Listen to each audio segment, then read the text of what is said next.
സിനിമയിൽ മാത്രം കാണുന്ന ഒരു ഓട്ടം ഇതാ 2 ദിവസം മുമ്പ് നടന്നു പറഞ്ഞിട്ടൊരു ന്യൂസൊക്കെ പരക്കുണ്ടായിരുന്നു. ഈ അമ്മ എന്നുള്ള സംഘടന, അമ്മ എന്നുള്ള പേര് മാറ്റിയിട്ട് വല്ല MDMA എന്നാക്കണതായിരിക്കും നല്ലത്. ടാക്സ് വെട്ടിപ്പ്, സ്ത്രീ പീഡനം, തൊഴിൽ ചൂഷണം, പിന്നെന്താ പരിപാടി? ലഹരി മാഫിയ. ഇവിടെ ഇല്ലാത്ത ഒരു സംഭവവും ഇല്ല. എന്നാൽ ഇതൊക്കെ ഇവരറിഞ്ഞുകൊണ്ടാണോ ചോദിച്ചാൽ ഇവരറിഞ്ഞുകൊണ്ട് തന്നെയാണ്. ഇപ്പം പല്ലിശ്ശേരി എന്ന് പറഞ്ഞൊരു പുള്ളിക്കാരനുണ്ട്. പുള്ളിക്കാരൻ ഇടയ്ക്കിടയ്ക്ക് ഇങ്ങനെ ഓരോ കഥകളായിട്ടൊക്കെ വരും. അപ്പം ഞാനൊക്കെ വിചാരിച്ചത് ഈ പുള്ളി ഇതൊന്ന് വായിക്ക് തോന്നണ എന്തൊക്കെയൊക്കെയോ പറയണമെന്നാണ് വിചാരിച്ചത്.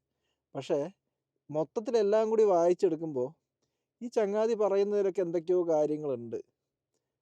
കാരണം ഇവിടെ ഇല്ലാത്തതായിട്ടൊന്നുമില്ല. ഗവൺമെൻറ്റിന് ഇത് ഒരു ദിവസം കൊണ്ട് അവസാനിപ്പിക്കേണ്ട ഒരു കാര്യമുള്ളൂ. ഒരൊറ്റ ദിവസം മതി. കാരണം നമ്മൾ അത്രയും വലിയ പ്രളയത്തെയും അല്ലെങ്കിൽ അത്രയും വലിയ മഹാമാരിയൊക്കെ അതിജീവിച്ചത് വളരെ നിസ്സാരമായ സമയം കൊണ്ടാണ്. പക്ഷേ ഇതിലെന്താ പ്രശ്നം പറഞ്ഞാൽ ഈ ഈ സംഘടനയിലുള്ള ആൾക്കാർ തന്നെ ചില ആൾക്കാർ മന്ത്രിമാരാണ്, ചില ആൾക്കാർ മന്ത്രിമാരായിട്ട് നല്ല പിടിപാടുണ്ട്. അപ്പോൾ ഇത്രയും തരികിടകൾ ഇങ്ങനെ നടക്കുന്ന ഒരു ഇൻഡസ്ട്രി വേറെ ഉണ്ടാകത്തില്ല. മലയാള സിനിമ എന്നല്ല, ഞാൻ മലയാള സിനിമ കേരളത്തിലായതുകൊണ്ട് നമുക്ക് മലയാള സിനിമ എന്ന് പറയാം. തമിഴ്നാട്ടിലും തെലുങ്കാനയിലും അതേപോലെ ബോളിവുഡിലും ഹോളിവുഡിലൊക്കെ ഇതേപോലെ നടക്കുന്നുണ്ടാവും. പക്ഷേ ഇതെല്ലാം ഇവിടെ ഇങ്ങനെ നടന്നുകൊണ്ടിരിക്കുന്ന സമയത്ത് ഇതിനെതിരെ ഒരു ചെറുവിരൽ അനക്കുക. ഷൈൻ ടോം ചാക്കോയെ കിട്ടിയിട്ടില്ല എന്നാണ് പോലീസൊക്കെ ഇപ്പോൾ പറയുന്നത്. പക്ഷേ പുള്ളിക്കാരൻ ഇൻസ്റ്റയിൽ ഇവരെ കളിയാക്കിക്കൊണ്ടുള്ള വീഡിയോ ഇടുന്നുണ്ട്.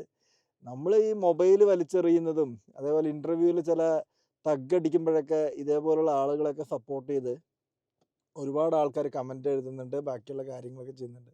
അപ്പം ഇങ്ങനെയൊക്കെ സംഭവിക്കുമ്പോൾ നമ്മൾ എന്താ പറയുക, ഓ ഇത് ഭയങ്കര സംഭവമാണ് എന്നുള്ള. പക്ഷെ ഇതൊക്കെ ഒരു ലഹരിയുടെ പുറത്ത് ചെയ്യുന്ന കാര്യങ്ങളാണ് ഈ ചങ്ങാതി. അല്ലാതെ ഇതൊക്കെ എന്താ ബോധത്തോടു കൂടി ചെയ്യുന്ന ഒരാളും ബോധത്തോടു കൂടി ചെയ്യത്തില്ല. സ്വന്തം മൊബൈലൊക്കെ എടുത്ത് വലിച്ചാൽ ഞാൻ എന്ത് ചെയ്യണം? നിങ്ങൾക്ക് ജാതി പറയാൻ പറ്റില്ല, നിങ്ങൾ ഏത് മതത്തിലാണ് ജനിച്ചതെന്ന് പറയാൻ പറ്റില്ലെന്നുണ്ടെങ്കിൽ ഞാൻ ഇൻ്റർവ്യൂ ചെയ്യത്തില്ല. ഇങ്ങനെയൊക്കെ പറഞ്ഞിട്ടുള്ള വീഡിയോകൾ ഒരു സമയം ട്രെൻഡിങ് ആയിരുന്നു. ഈ പുള്ളിക്കാരനെ ഒരു പ്രാവശ്യം ലഹരി കേസിൽ പിടിക്കുകയും ചെയ്തതായിരുന്നു. അത് തെളിവുകളില്ല പറഞ്ഞിട്ട് പോയി. ഇനിയിപ്പോൾ പോലീസ് ഈ ഷൈൻ ടോം ചാക്കോയെ പിടിച്ചാലും എന്തിനോടി എന്നുള്ളത്, എനിക്ക് ഓടാൻ തോന്നി, ഞാൻ ഓടി, അങ്ങനെയുള്ളൊരു മറുപടി പറഞ്ഞൊഴിയുക. കാരണം ലഹരി കയ്യിൽ നിന്ന് പിടിച്ചിട്ടില്ല. ഇത്രയും ഒരു നാണം കെട്ടൊരു പരിപാടി വേറെ ഉണ്ടാവും മലയാള സിനിമയിൽ? ഇങ്ങനെ ഇത്ര അതപ്പതിച്ചു ഇതിനെ അന്വേഷിക്കാൻ വേണ്ടിയിട്ട്. അതായത് ഒരു സ്ത്രീ, അതായത് ഒരു അഭിനേത്രി ഈ പുള്ളിക്കാരനെതിരെ കംപ്ലൈൻറ്റ് ചെയ്ത സമയത്ത് ഇത് അന്വേഷിക്കാനായി അമ്മയിലാണോ അമ്മയിലെ സംഘടന ഏതോ സംഘടനയിലാണ് അന്വേഷണത്തിന് കൊടുത്തത്, കംപ്ലൈൻറ്റ് ചെയ്തത്. അപ്പോൾ ഇവർ പരാതിയായിട്ട് മുന്നോട്ട് പോകാനായിട്ട് ഇവർ കുറച്ച് ആൾക്കാരെ നിയമിച്ചിട്ട് ഇവർ അന്വേഷണം പുറപ്പെടുവിച്ചിട്ട്. ഇവരാരാ, ഗവൺമെൻറ്റോ? അല്ലെങ്കിൽ ഈ പറയുന്ന സംഘടനകൾക്ക് എന്ത് അധികാരമാണ് ഇതിൽ ഇതാക്കേണ്ട ആവശ്യം? ഈ കംപ്ലൈൻറ്റ് പോലീസിന് കൈമാറി പോലീസാണ് അന്വേഷിച്ച് ഇതേപോലത്തെ ആളുകളെ പുറത്തെടുക്കേണ്ടതും അല്ലെങ്കിൽ ഇതേപോലത്തെ ചവിട്ടിക്കുത്ത് സാധനങ്ങളൊക്കെ എടുത്ത് വലിച്ചെറിയേണ്ടതൊക്കെ. മലയാള സിനിമ എന്ന് പറഞ്ഞാൽ ഇത്ര അതപ്പതിച്ച് നശിച്ചു പോയിക്കൊണ്ടിരിക്കുകയാണ്. ഇവരുടെയൊക്കെ കഴിവുകളൊക്കെ നമ്മൾ സമ്മതിച്ചേ പറ്റുള്ളൂ. ഷൈൻ ടോം ചാക്കോ ആയാലും ശ്രീനാഥ് ബാസി ആയാലും. പക്ഷേ ഈ കഴിവുകളുള്ള വ്യക്തികൾ എന്താ പറയുക, ലഹരി ഉപയോഗിച്ച് ഇവിടെ ചെയ്യുന്ന കാര്യങ്ങൾ, അല്ലെങ്കിൽ സിനിമകളിൽ അവിടെ ആ പെൺകുട്ടി തന്നെ പറഞ്ഞല്ലോ, ഞാൻ ഡ്രസ്സ് മാറാൻ വരുമ്പോൾ കൂടെ വരണോ എന്ന് ചോദിച്ച് ഷൈൻ ടോം ചാക്കോ ചോദിച്ചു എന്നുള്ള ലെവലിൽ. ആ പുള്ളിക്കാരി പേര് പറഞ്ഞില്ല, പക്ഷേ ഏതോ സംഘടനയിലാണ് പരാതി കൊടുത്തത്. ആ സംഘടനയാണ് ഈ പേര് പുറത്തു വിട്ടത്. അപ്പോൾ ഇതേപോലുള്ള ആളുകൾ ഇത്രയൊക്കെ അഴിഞ്ഞാട്ടങ്ങളും ഇവിടെയൊക്കെ നടക്കുന്ന സമയത്തും ഹേമ കമ്മിറ്റി റിപ്പോർട്ട് ഇതുവരെ ആ ഉന്നതന്മാരുടെ പേരൊക്കെ എന്തൊക്കെയോ ഉണ്ട് പറഞ്ഞു. ഇവന്മാരുടെ ആരുടെയും പേര് വെളിപ്പെടുത്തിയിട്ടില്ല, പേര് പുറത്തു വിട്ടിട്ടുമില്ല.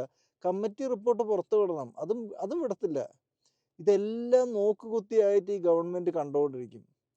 ഹേമ കമ്മിറ്റി റിപ്പോർട്ട് വന്ന് സ്ത്രീപീഡന പരാതി അവരേത് സംഘടനയിൽ കൊടുത്തു, അല്ല സോറി, ഈ സ്ത്രീക്കെതിരെ എന്തോ ഒരു ആക്ഷേപം ഉന്നയിച്ചത് അത് സംഘടനയിൽ പരാതി കൊടുത്തു. പോലീസിന് സ്വമേധയാ കേസെടുക്കാൻ വകുപ്പില്ല എന്ന് പറയണം. ലഹരി മാഫിയയെക്കുറിച്ച് കാലങ്ങളായിട്ട് സിനിമയിൽ ലഹരി മാഫിയ ഉണ്ട്, ഇത് ഭയങ്കര പ്രശ്നമാണ് എന്ന് പറഞ്ഞിട്ട് വരുന്നുണ്ട്. ഇതിനെതിരെ ഒരു ചെറുവിരൽ പോലും അനക്കിയിട്ടില്ല. തൊഴിൽ ചൂഷണത്തെക്കുറിച്ച് എല്ലാ കാലത്തും ഉള്ളൊരു പരാതിയാണ്. സിനിമയിൽ തൊഴിൽ ചൂഷണം എന്ന് പറയുന്ന സംഭവം ഭയങ്കരമാണ്. തുല്യവേതനം അല്ലെങ്കിൽ തുല്യമായ രീതിയിലുള്ള എല്ലാവരെയും ട്രീറ്റ് ചെയ്യുന്ന അങ്ങനെയുള്ള തൊഴിൽ ചൂഷണമുണ്ട്. അപ്പോൾ ഇതെല്ലാം നടക്കുന്നത് ഈ പോലീസിൻ്റെയും ഗവൺമെൻറ്റിൻ്റെയും കൺവെട്ടത്താണ്.